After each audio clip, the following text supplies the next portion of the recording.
zone for the first time since 2 earthquakes struck Turkey's southeast. As you said, the death count in Turkey alone is now above 7,000 and more than 1,000 are confirmed. Unit deploying radars, sensors, and scientists in storm after storm, all specifically to study tornadoes in the southeast, which researchers say are growing more frequent and more deadly.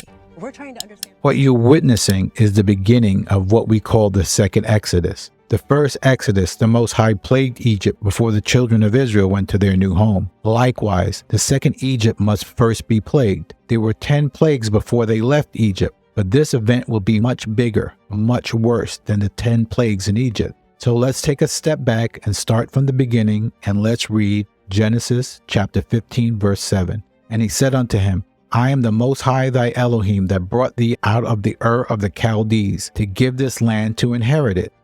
The Most High says to Abraham, you are living in a land that belongs to another people, but your descendants will eventually inherit this land. Verse 8, and he said, the Most High Elohim, where shall I know that I shall inherit it? Abraham said, that sounds good, but I need some proof. Verse 9, and he said unto him, take me an heifer of 3 years old, and a she-goat of 3 years old, and a ram of 3 years old, and a turtle dove and a young pigeon. The Most High says to Abram, offer me a sacrifice first. Verse 10, and he took unto him all these, and divided them in the midst, and laid each piece one against another, but the birds he did not.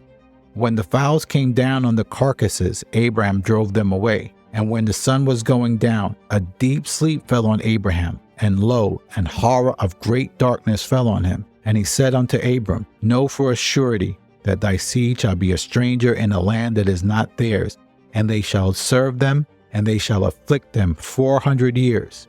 And also that nation whom they serve will I judge, and afterward shall they come out with great substance. And thou shalt go to thy fathers in peace, and thou shalt be buried in a good old age. So we see there were 3 attributes to this prophecy. 1, they would be in a land that did not belong to them.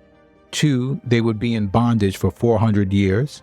3, the Most High would judge that nation at the end of that 400 years. Judging that nation is code for punishment through plagues. Some would immediately think that prophecy was fulfilled when they were in the land of Egypt and was brought out by Moses, but that would not be correct. They were in Egypt for 430 years, but when you do the math, they were only in bondage for 215 years. Most of the 430 years, they were free. It's obvious that the prophecy told to Abram was not fulfilled at that point. There are a group of people that have been in bondage for 400 years and have no land of their own that fulfill that prophecy. These are the people of the Most High, but they are not the only ones. There's another group who have been in bondage much longer that may not know their history. To understand that other group, let's read Ezekiel chapter 4, verse 4. Lie also on thy left side, and lay the iniquity of the house of Israel on it. And according to the number of the days shalt thou lie upon it, and shalt bear their iniquity. For I have laid upon thee the years of their iniquity, according to the number of the days, 390 days. So shalt thou bear the iniquity of the house of Israel. And when thou hast accomplished them, lie on thy right side, and thou shalt bear the iniquity of the house of Judah 40 days. I have appointed thee each day for a year. So he says to Ezekiel, lie on thy left side for 390 days, which represents how long the children of Israel would be in captivity. And Ezekiel lays on his right side for another 40 days, which represents the amount of years which the children of Judah would be in captivity. Abraham's dream is about the children of Judah, but the children of Israel would be in captivity much longer. But the important thing to understand is that their captivity is a punishment with a time limit. The signal that the time or the punishment or the great tribulation is over, according to the prophecy given to Abraham, was that the Most High would punish that nation who had them in bondage. So let's read to get an understanding how that punishment will take place. Let's go to 2 Esdras chapter 15, verse 10. Esdras is a book in the 1611 King James Version before they took it out. It's also in a book called the Apocrypha. It's a separate book that has all the books that were taken out of the original 1611 King James Version. 2 Esdras 15:10. Behold, my people are led as a flock to the slaughter. I will not suffer them now to dwell in the land of Egypt, but I will bring them out with a mighty hand and a stretched out arm, and smite Egypt with plagues as before, and will destroy the land thereof. Verse 11 says, I will smite Egypt with plagues as before, which means he has already done something like this before and plans a repeat performance. Anytime you read about the Most High stretching out his hand, it is not good for the other party. Verse 12, Egypt shall mourn, and the foundation of it shall be smitten with the plague and the punishment that Elohim shall bring on it. They that till the ground shall mourn, for their seeds shall fail through blasting and hail and fearful constellation. The blasting and the hail are storms and earthquakes. That is why there has been a constant ramp up of random tornadoes and storms that cannot be predicted. This is the punishment or the beginning of plagues brought on Egypt. So now let's go to Isaiah chapter 5 verse 25. Therefore is the anger of the Most High kindled against his people, and he has stretched forth his hand against him, and has smitten them, and their hills did tremble, and their carcasses were torn in the midst of the street. For all this his anger is not turned away, but his hand is stretched out still. And he will lift up an ensign to the nations from far, and will hiss unto them from the end of the earth. And behold, they shall come with speed swiftly. None shall be weary nor stumble among them. None shall slumber or sleep. Neither shall the girdle of their loins be loosed, nor the latchet of their shoes be broken.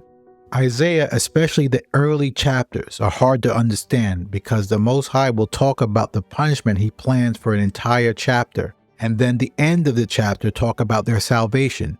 He will switch from punishment to salvation in one verse. So we see in Isaiah chapter 5, his hand is stretched out against his own people. This is what we call the Great Tribulation, the punishment that the Most High brought to them. But as we said earlier, the punishment has a time limit, and then the Exodus. So verse 26 says, he will lift up an ensign to the nations from far, and shall hiss. Hiss means call unto them, and they shall come. In other words, go home from all the places that he drove them during slavery. So now let's read Jeremiah chapter 23, verse 7. Therefore, behold, the days come, says the Most High, that they shall no more say, the Most High liveth, that brought up the children of Israel out of Egypt. But the Most High liveth, which brought up the children of Israel, and led the seed of the house of Israel out of the north country, and from all countries where I had driven them, and they shall dwell in their own land. This is the second Exodus. According to the scripture, the second Exodus will be so big that it will dwarf the first. He says you will no longer mention the first Exodus. When we hear about these disasters, it's not that we celebrate them. Just the way our forefathers did Passover in the land of Egypt. They did not celebrate the destruction of Egypt, but they awaited the Most High to do his work. Matthew 24:40. Then shall two be in the field, one shall be taken and the other left. We know one will be taken, and there's nothing we can do about it. We are praying that we are the ones who are left.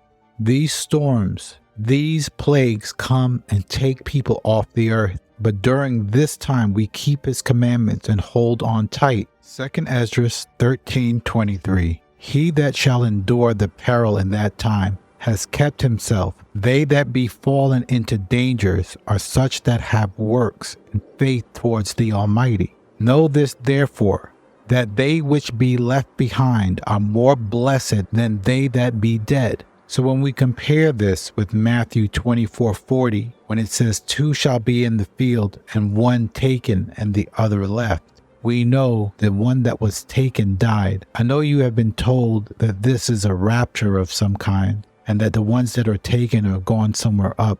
But when you compare it with Esdras, you have a better understanding that the ones that are taken are the ones that died. When it says them that have works, works are the commandments. Faith is belief in Yeshua. So you have to have both, keeping the commandments and faith.